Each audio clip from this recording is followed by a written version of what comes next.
we can't conclude this tete-a-tete without talking about what the alternative is offering. Yes. Under the able leadership of Nelson, the Igu Chamisa. Yes. He's the Igu because of his vision. So we now call him the Igu. What is the alternative offering before we conclude, Comrade Osalo? Thank you very much.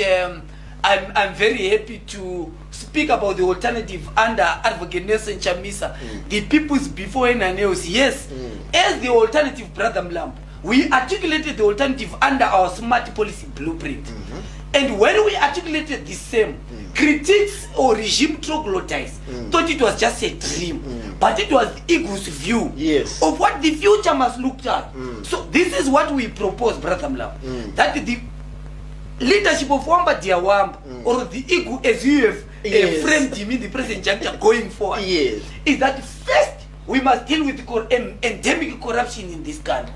The 7 heights of corruption in this country are in fuel, in government packaging, in health, agriculture.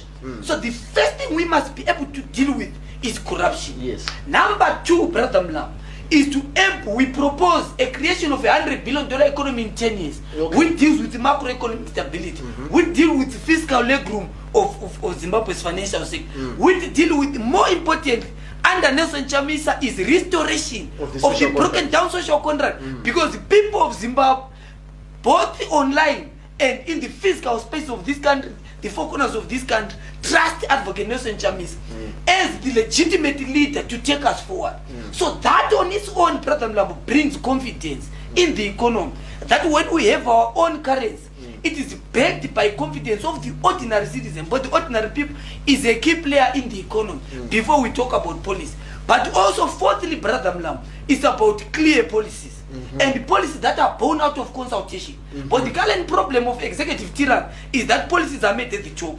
Under the capable leadership of Advocate Nelson Chamisa, is that there must be consultation within the labor movement, within the ordinary people, with the bankers, with the international players, to ensure that policies are born out of consensus. So we are going to have a consultative. Thank you so much, Comrade under the leadership of Nelson, the Igu Chamisa, he says there is going to be a consensus state. But this is a constitutional matter, but it's in line with Section 13, Brother Salos, of the Constitution. He says before national development policies are done by the state, there should be consultation of the people of Zimbabwe. So thank you so much, fellow citizens. Unlike others, we cross-pollinate ideas, we criticize, but more importantly, we give alternatives. The alternative has been given. It is that of $100 billion economy. So in short, the consensus state is a democratic developmental state anchored on the values of solidarity, freedom, and justice. Because they are a social democratic party. But Comrade Osalos was on the platform as well as a public intellectual, a thinker.